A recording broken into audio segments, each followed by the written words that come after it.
What it do, Dream Team? It's your boy Neal back with another reaction video, guys. Here we are with 10 lies Americans are told about Australia. I'm intrigued to hear these lies. If I had to guess one of them, I'm going to say about the dangerous animals. I'm going to say that's the one I'm going to guess. Before we jump in, make sure you subscribe to the channel, ring notification bell, get a video a thumbs up so it gets suggested. You guys got a favorite video suggestion, you can subscribe to Patreon or drop it in the comment section. What we got? G'day guys, welcome back to the channel. My name's Caitlin and I'm an American living in beautiful Sydney, Australia. Before moving over to Australia, there were definitely some myths about Australia that as an American I believed were true. And there are some flat out lies that I've been told by Aussies and just lies that Americans actually believe about Australia. Now some of these are just... If I hear that the Americans believe that Australians ride on kangaroos, I don't know how you could believe that. I don't know how it's possible. Even if Australia told you that, you had to know they were kidding. You had to know that they were joking. They were being sarcastic.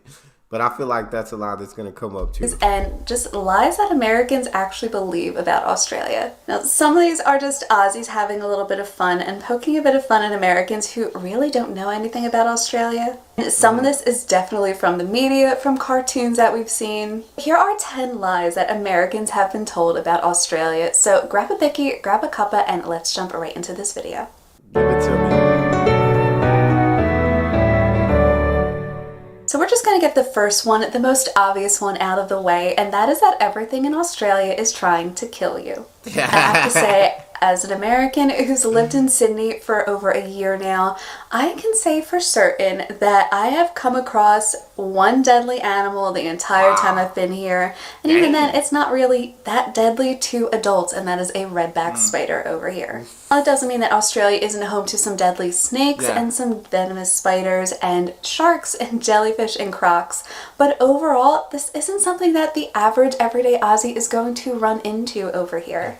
No one's fighting a croc on their way to school or running from a brown snake on their way to work. You're probably not going to find a funnel web spider hiding in a woolly somewhere ready to bite you. So Americans have this overblown concept that you're constantly going to be running into deadly and dangerous animals over in Australia. If you're like me and you... I knew that one was coming because I've seen it in different videos where it's like them always trying to tell Americans like, hey, like we barely see they're dangerous animals in here, but we barely see them. Like the animals are gonna be the least of your worries. You don't have to worry about them. I always see videos Australians trying to explain that, so I knew it was gonna be on here. You're going to be running into deadly and dangerous animals over in Australia. If you're like me and you live in a pretty populated area, pretty close to a city, which the vast majority of Aussies do, you're probably not going to be running into deadly snakes and spiders on a regular basis. Will you see them? Most likely, yeah, especially if you're somebody who wants to get out and travel a little bit, go on bushwalks, check out the beaches and whatnot. You might eventually run into a shark or a snake, or if you decide to go up to Darwin, be careful because there are crocs pretty much everywhere near water up there. But just because there are deadly animals here in Australia, it doesn't mean you will run into them all the time. And to be honest, most Aussies aren't really too concerned about running into a deadly snake or spider in everyday life. The next myth is that it is so expensive to live in Australia. Now, if you're going to look at Australia and every single other country in the world, yeah, Australia is pretty expensive, but compared to America and compared to the average 10-year cost that you would spend living 10 years in the States compared to 10 years in Australia, it's actually a little bit cheaper to live in Australia than it is in the States. Even though Aussies do have to pay a Medicare levy, or even if you choose to get private health insurance, it's so much cheaper and it covers so much more. If you get sick within the 10-year period in the States, you're going to have to pay quite a hefty bill for the vast majority of Americans. On top of that, health insurance in general costs more, plus you have deductibles that you have to pay. And besides that, food costs more. I just did a video recently on the grocery costs, and it's actually more for groceries over in the States than it is here in Australia. Wow. A lot of people in my comments have pointed out that part of the reason this myth exists is because a lot of Americans come over to Australia and they just go to the touristy section. So of course, restaurants are going to cost more. The grocery stores in the CBD areas are going to cost more. If you're doing touristy I feel things, that. it's just naturally going to be more expensive because they know Yeah. that you'll pay for it because of the area that you're staying in. And Facts. more than likely, if you're visiting Australia, it's probably a once-in-a-lifetime trip for a lot of Americans. So there's this perceived notion that it's so much more expensive to live in Australia, but really it's actually a little bit cheaper. So I'll be frank, you guys, I've had mostly women over in America ask this or point this out, and that's the notion that Aussies, particularly a lot of Aussie men, are either the typical I hear that Australia is expensive to live in, but they get higher wages over in Australia. Like their starting wages be crazy compared to what we have here in America. But she's saying it's actually cheaper. They getting higher wages, and it's actually even a little bit cheaper to live there. That's crazy. She wasn't lying about the healthcare either. Yeah, you get hurt over here, you get sick, you finna have to come out your pockets. You finna have to.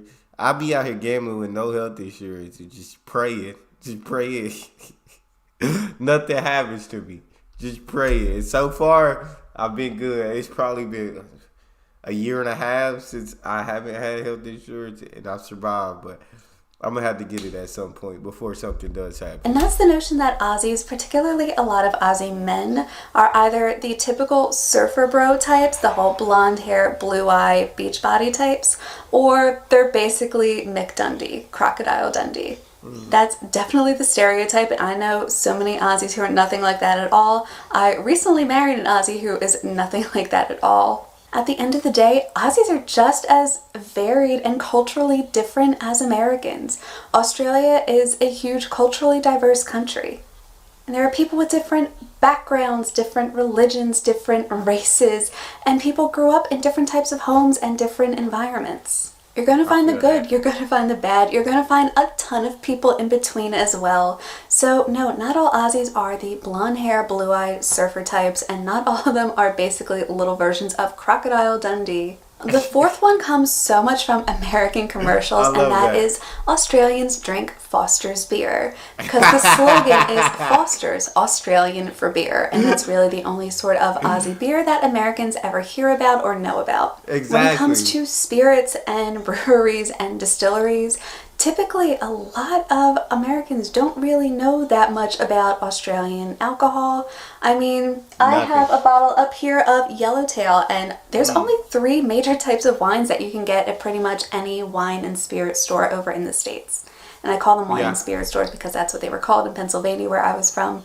But you basically just get Yellowtail, 19 Crimes, and Fisheye. You're not going to get a huge variety of Australian alcohol, and that includes beer and wine as well. So a lot of Americans think that Aussies drink Foster's, and ironically, even though Foster's was invented in Melbourne, it was actually invented by 2 Irish-American brothers who came over. So technically it's a beer that's made by Americans, even though it was made in Australia. But if you're coming to Australia, don't go to a pub and ask for a Foster's. If you're not sure, hell, ask the bartender. They can probably give you some great recommendations as to what to drink. But please don't waste your money. Don't waste your time on Foster's beer. If you really Dang, Australia's just like, hey, we do not associate ourselves with no Foster's beer. We don't drink that trash. If you think we drink that trash, you are absolutely wrong. You come over here to a bar, do not waste your money. Do not waste your money ordering that. Okay, I got you, Australia. Foster's beer, no-go. It's a no-go. But please don't waste your money. Don't waste your time on Foster's beer here. If you really want to try some classic beers, and I'm talking like old school beers, go for a VB. Go for a 4X's or a 2E's. I've even heard Cascade is really, really good. There are so many other beers you can have besides Foster's. Number 5 is that Outback Steakhouse is basically Aussie food. It's not whatsoever. Do Aussies love steak and barbecues? Yes, absolutely. I know so many Aussies who love steak, who love meat, who love to barbecue, who love to grill, as we also call it over in the States. But to be honest, things like the bloomin' onion really isn't a super traditional, popular dish over here in Australia. You're not going to find meat pies on any Outback Steakhouse menu, but that's one of the most iconic and classic Aussie foods without it being a brand of food like Shapes or Vegemite or Tim Tams. They might have like brownie sundaes and cheesecake, that generic sort of American dessert stuff on their menu. But a lot of Aussies over here, when it comes to desserts, they think of things like pavlova and rum balls if it's Christmas, and Christmas puddings and whatnot. That's more the traditional Aussie dessert than you will really find in any Outback Steakhouse menu. So I ain't never heard of none of that stuff. None of those desserts. But I didn't know. I've never thought of Outback Steakhouse like as Aussie cuisine. I've never thought of that. I just thought of it as good food, amazing food, food that I love. But I've never thought of it as Aussie cuisine. But she just made me hungry with that point. I just got hungry. Traditional Aussie dessert than you will really find in any Outback Steakhouse menu. So no, Outback Steakhouse is not Aussie cuisine whatsoever. In fact, Outback Steakhouse was founded in Florida. It's very, very gimmicky, and to be honest, really has nothing to do with Australia other than the fact that they have steak on their menu. Number 6 is that Aussies live in the Outback. The vast majority of Aussies actually live along the coast. Over 90% of Australians' land is considered uninhabitable, and the vast majority of that land is considered the Outback. The Outback is dry and barren and inhospitable. It's not a place where you can grow food. Water is pretty scarce. So over 85% of Australians' population lives along the coast. And typically that's within a 1 to 2 hour drive of a beach, of a huge body of water. You're really not going to find that many Aussies that live in the Outback. You might find a couple towns. I think the biggest town that's like within the Outback area is probably Alice Springs. But really, you're not going to find a lot of Aussies who live in the Outback. The vast majority of Aussies don't live in the Outback. This next myth is that it is hot all year round in Australia, and I was guilty of... Okay, I can see that one definitely being a myth. I can see that one definitely being a myth about Australia. It's hot all year round. I can see that one being believed by a lot of Americans. This next myth is that it is hot all year round in Australia, and I was guilty of this. I really did believe that Australia was a typically constantly hot, humid climate. But Australia is actually the same size as the mainland US, and you have to remember just how varied the climate is in the States. It's really varied over here as well. You'll find snow, you'll find hail, you'll find rainy places, you'll find dry places. You'll find mountains, you'll find beaches, you'll find desert, you'll find rainforest. There is a huge array of climates over here. It's not always going to be hot and sunny, and for my Americans, about 80 to 90 degrees Fahrenheit on a regular basis. Yes, the summers can get extremely hot in some places. If you're in Darwin or Perth, you're probably used to those 40 to 50 degree days when there's a huge heat wave in those areas. Whereas if you're in Tasmania, I remember I was there for a heat wave and it barely hit 90 degrees for my Americans. So there's a huge difference, and yeah, 90, that's not too hot. That's not too hot. Coming from Texas, that's not too hot. But hot. It is hot. Don't get it twisted. I'm not saying it's hot, but that's not too hot. When you think Australia, you do think about that heat myth, I guess. You do think it's hot. 90 degrees for my Americans. So there's a huge difference, and the climates vary so much over here. You do get all 4 seasons over here depending on where you live. Or if you live in Melbourne, you get all 4 seasons in one day. But just like in the States, there are places where the climates vary, and you're going to find that all across the country. It's not always going to be hot and sunny and perfect beach weather here. Now, this one's going to be a little controversial and just a tiny bit political, you guys.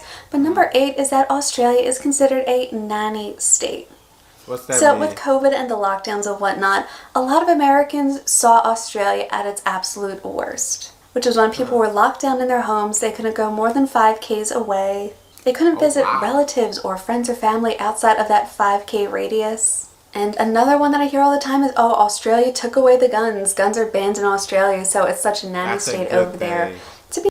That is a good thing to me. Shout out Australia for doing that. Because now, look at their gun violence. Almost non-existent, right? No massacre since, right? A lot more people alive. You know what I'm saying? It's just compared to over here, seeing their statistics after they did, and I'm not saying ban guns. I think there needs to be stricter gun laws here, but I'm saying Australia did ban guns, and now like look at all that gun violence, all the statistics that just shot come straight down. Like I'm just saying we can look at them and take some notes, America. We can. I like that idea. Australia took away the guns. Guns are banned in Australia, so it's such a nanny state over there. To be honest, there's more freedom over here in Australia than there is in the States. Having the right to bear arms doesn't necessarily make you more free. Because there were stricter rules enforced during COVID doesn't necessarily mean that you're more free in general either. That doesn't mean that you live in a nanny state. Let's be fair, America's a pretty nanny state as well, if you're going to start comparing it that way. Like, America's actually one of the most invasive countries when it comes to freedoms and rights, even abroad. As an American abroad, I have to pay taxes and I have to declare to every single bank that I ever go to outside of the US that I'm an American citizen. Not just for regular generic record-keeping purposes, but because America actually goes to all of these banks and requests records for any American that is abroad. So if you're not American and you've opened a bank account recently and wondered why you had to check a box maybe that said you're not American, that's why America actually has its hands in all of these corporate banks around the world. I swear to God, America said, hey, just because y'all leave America, you still an American citizen, and so we still gonna be taking our taxes. Don't get it twisted. Don't think because you left America you can stop paying taxes. We still gonna snatch them taxes. Oh, that's wild. So America, like, we gonna hey, we got friendships with all the banks, around the world. So no matter where you go, we keeping tabs on what's coming in and what's going out that bank account. That's why America actually has its hands in all of these corporate banks around the world. Thank you, FATCA. So, no, I lived in Australia for a year now, and Australia is more free than it is in the States. I definitely wouldn't call it a nanny state, and when you look at the state of a lot of other countries in the world, it's kind of ridiculous to consider Australia a nanny state. Moving on to something a little bit more lighthearted, and that is that you will see kangaroos and koalas everywhere in Australia. I've been here for a year and I haven't seen a single koala, which is actually kind of sad and upsetting because I do really want to see a koala in the wild at some point. I don't really know where to go to see those though, and maybe we're just visiting the wrong places or we're at the wrong times, but yeah, I haven't seen a koala at all in the year that I've been here, and we've traveled to quite a few places around New South Wales and Canberra. But as far as kangaroos go, you're mostly going to see them as roadkill, to be honest. You're going to find a lot of kangaroo that are dead along the side of the road. That's probably going to be the first kangaroo you experience over here in Australia, which is a bit of a bummer. It's a bit of a letdown to see that, but it's the truth. Kangaroo are kind of similar to deer over in the States. They're kind of pests, and chances are the first time you see them, it'll probably be roadkill. And there aren't a ton of kangaroos everywhere. I can count on one hand the number of times I've seen kangaroo and still have fingers left over. Yeah, don't come over to Australia expecting to see kangaroos and koalas everywhere outside of the cities. It's a lot tougher to find them than you think. And the last one, let's just get this one out there because it made me laugh that somebody had actually asked me this when I moved over here. Toilets in Australia do not flush backwards. I can't believe... Somebody said they flush backwards? How that even work? Like, it would come out? I don't even know. Who would think that? I don't even understand how that would work. Toilets in Australia do not flush backwards. I can't believe that's something that people are still asking, even though it's been years and years since The Simpsons came out with that episode about Australia. But no, the toilets in Australia do not flush backwards. In fact, it entirely depends on the mechanisms that are within your toilet, so they can flush either way. In the States, they can flush either way here. That is definitely something that The Simpsons made up and is not true. So that's it for this video, you guys. 10 lies that Americans have been told about Australia.